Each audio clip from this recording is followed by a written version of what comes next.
Di zaman digital ini, generasi muda sering bertanya, apa sebenarnya arti budaya bagi kita? Namun, seiring perkembangan zaman, budaya itu sendiri terkikis karena kurangnya pemahaman.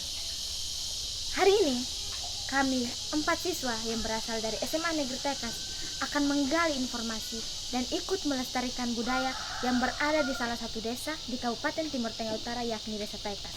Dan kami memilih salah satu rumah adat untuk dapat dilestarikan ke depannya. Selamat pagi, Bai. Selamat pagi.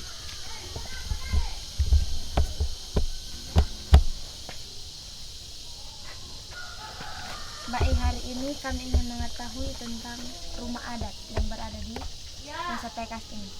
Bai, kira-kira ini rumah adat dari suku mana? Ini rumah dari suku Nule, Palo, dan Abi. Baik, kami ingin mengetahui tentang sejarah rumah adat ini. Apakah kami bisa masuk ke dalam untuk mencari tahu? Ya, bisa. Silakan kita masuk. Terima kasih. Bai, kira-kira Bai bisa menceritakan sedikit tentang sejarah dari rumah adat ini? Ya, bisa.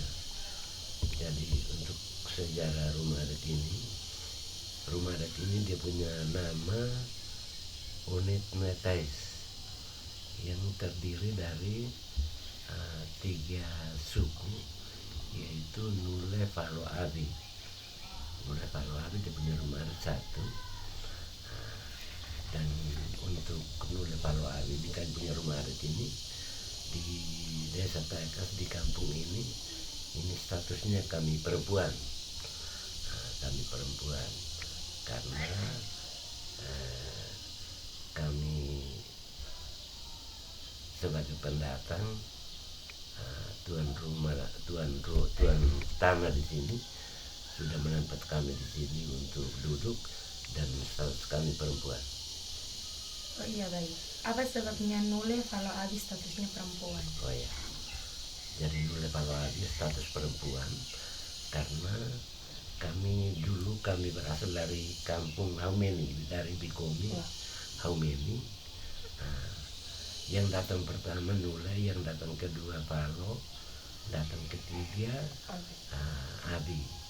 Setelah kami sampai di sini, yang tuan tanah di sini, tua adat, bilang kami harus berkumpul satu rumah adat, yaitu yang Nule, Palo, Nule, Palo, Abi berkumpul, dia punya nama yang Unit Metais. Oh iya, baik. Kalau ada rumah adat suku perempuan, berarti ada rumah adat suku laki-laki. Kira-kira rumah adat di sekitar sini mana yang disebut, yang tergolong sebagai rumah adat suku laki-laki, dan apa penyebabnya? Ya. Yang rumah adat yang statusnya laki-laki di sini karena mereka adalah tuan tanah. Yaitu mereka itu adalah Usi Bana, Usi Kolo, dan Usi Ukat, Usi Nel. Mereka karena tuan tanah, sehingga mereka itu haknya lebih di atas daripada yang perempuan, sehingga mereka adalah laki-laki dan pendatang namanya perempuan. Ya, begitu.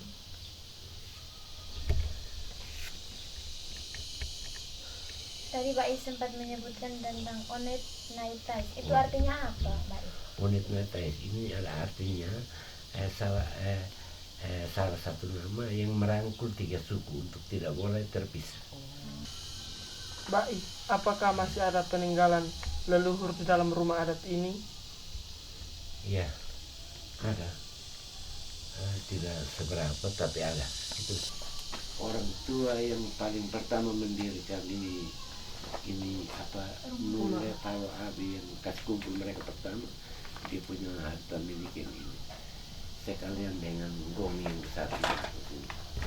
Berarti itu gong itu alat musik. Gong, ya, alat musik, tapi ini fungsinya pasti bukan untuk upacara apa-apa. Peninggalan, ya.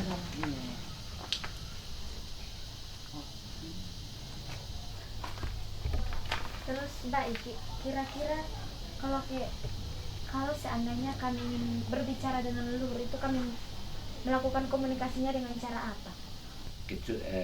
Tentunya datang harus lewati orang tua yang terdekat di sini, yang penghuni dengan rumah ini, harus melalui dengan penghuni.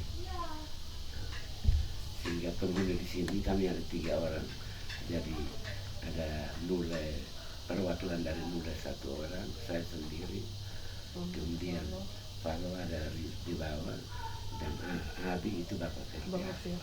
Bai, Ya. kira-kira apa peranan suku Nule Falo Abi sebagai status perempuan terhadap suku yang berstatus laki-laki?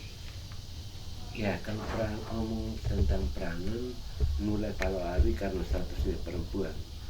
Jadi ketika ada upacara-upacara adat seperti tahun baru adat, makanya itu kami dengar perintah dari Tuan Tama, dari Usi Nule, Usi Pak, Usi Kolo, Abana dengan Ukat. Jadi mereka yang perintahkan bahwa ini tahun kita adakan upacara adat. Lalu di situ yang statusnya perempuan kami ambil peran sebagai pelayan. Pak, tadi kami datang sempat kami lihat ada batu yang ada kayu. Terus itu kayu itu ada 3 cabang. Itu kira-kira itu kayu apa dan itu batu apa? Oh ya, jadi kayu dan batu yang di luar itu kita punya arwah-arwah yang dulu mereka mati di luar. Mereka mati di luar, jadi tidak pantas untuk masuk ke dalam rumah. Oh, berarti istilahnya mati di luar rumah. Ya, jadi mereka posisi dalam untuk adat penempatannya di luar, sedangkan kita punya arwah-arwah yang waktu itu mati di dalam rumah, berarti posisi mereka dalam rumah. Ya. Dan mereka itu yang di luar itu adalah sumber kekuatan kita. Ketika ada acara adat dalam rumah ini, kita lebih dahulu kasih tahu di sana, beritahu di sana dengan Sopi, Filipina, baru kita masuk terus ke sini. Baik, bisa kasih tunjuk kami lebih detail tentang ini. Ya, mungkin kami bisa lihat itu batu, terus Ya. Pak jelaskan. Iya. Tidak bisa keluar lihat. Coba Pak jelaskan kira-kira apa makna dari batu dan kayu ini. Ya.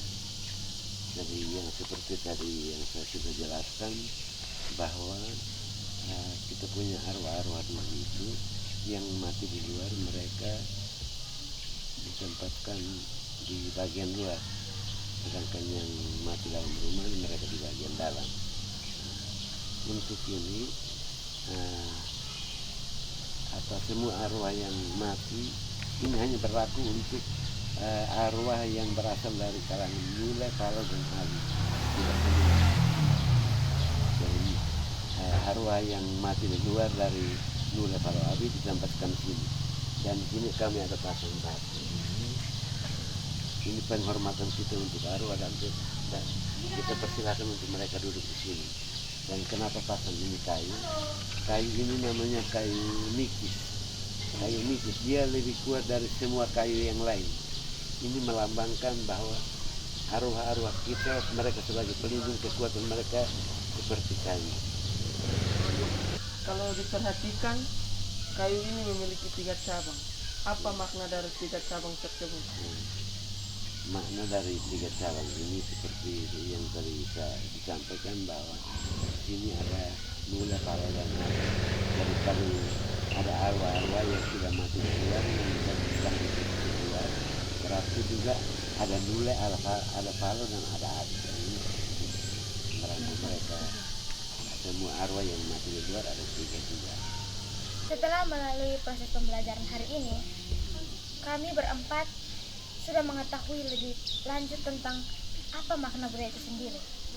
Dan semoga kami berharap generasi penerus dapat lebih mengetahui, karena seiring berkembangnya zaman, generasi muda sering melupakan, bahkan ada yang sampai tidak mengetahui sama sekali.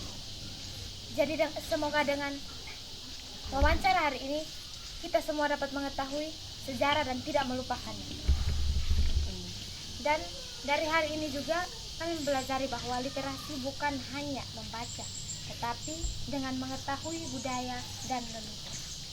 Ayo berliterasi.